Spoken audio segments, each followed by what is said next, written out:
Also, Emily wanted me to make an announcement that I am the bouncer for tonight as well. So everyone needs she's already given me some names, so everyone better shape up, all right? So, like I said, I'm the co-best man, and so you're going to hear another best man speech tonight by Devin's brother, Bryce. But I will say this, I went first, and I held the ring, so I think that makes me like the bestest man, I'm pretty sure. But in all seriousness, they say that, the best man speech is supposed to be ruthless or sentimental.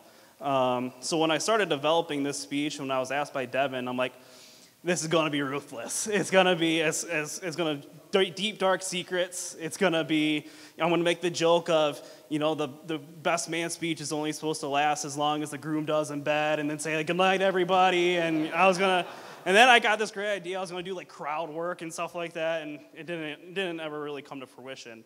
But then I myself decided I was going to get engaged, and I asked Devin to be my best man. And so I'm like, well, in 5 months, Devin can return the favor. And I'm not that emotionally strong. If I'm out here getting made fun of, I'm probably going to cry. And I have this, this tough guy type mentality, but on the inside, I'm an emotional ass man. Like, it is not good. So I decided to make this speech sentimental, but with an asterisk. So when I started writing the sentimental speech, I kept on finding myself, I felt like I was talking about Devin in the past tense. And then it dawned on me how much a best man speech is just like a eulogy. It's like, if Devin had the gripper up there tonight, I had the speech written. And it was basically the same thing, which I'm not saying marriage is like death, but there's a lot of parallels. I mean, let's just be honest.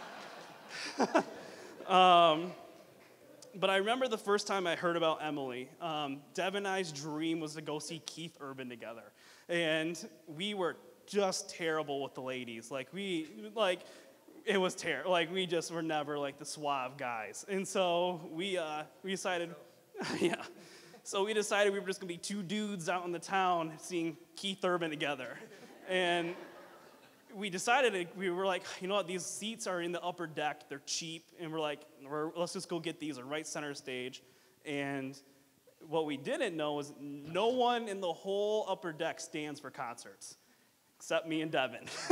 We said, we're not going to let this stop us, so we stood up and we danced the whole time, and there's no doubt in my mind that people didn't look at us and go, that's a couple right there. Like, they are together.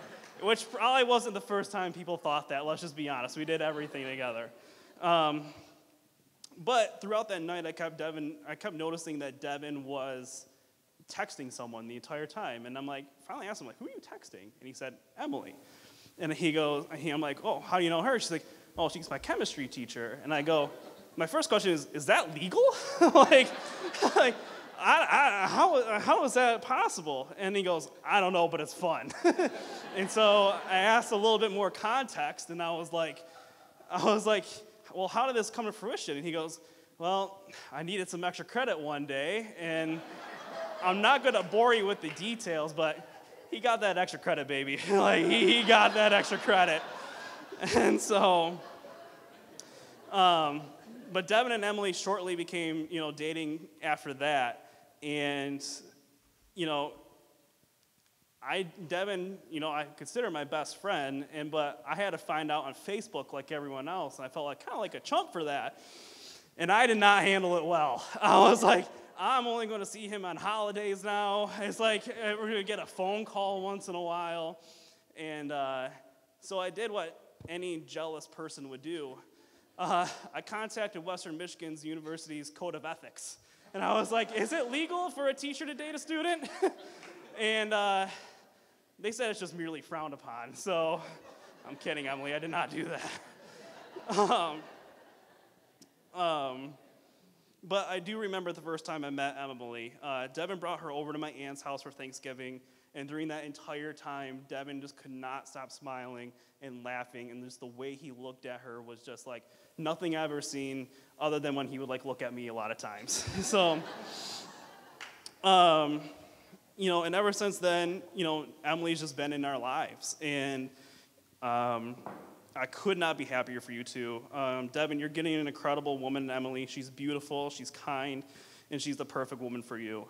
I'm excited to see how you both grow in your marriage and throughout your life, and I love you both so much. And to Emily, I want to speak to you for just like a second. I was trying to find the right words to describe Devin and how much he means to me, how incredible of a man he is. And when I kept developing my speech, I have a golden retriever at home, and that's who I would practice my speech on. And he's a great listener. But when all of a sudden it dawned on me how much Devin is like a golden retriever. He's friendly, he's loyal, he's great with kids. You could take him on long walks if you want. He's blonde hair, blue eyes, and he's from Sanford, so he's a little inbred. And when he gets really excited, his penis comes out. And so, I think that is perfect how Devin is.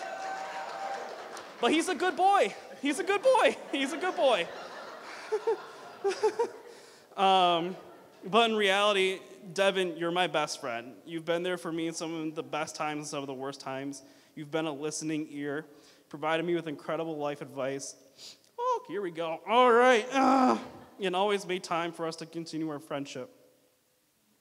While we may not be blood related, I consider you family. You'll always be my brother, and I cannot wait to see how. Oh, wow, that's manly. Woo! Oh, I did so good throughout the ceremony. Here we go. I love you so much, and I know we joke and say we love each other all the time, but I truly love you.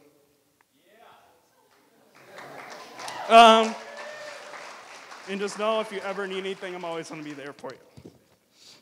But there's one last thing before you guys need to know, before you continue this relationship. So if you can both look at each other and take each other's hands while I wipe my tears real quick.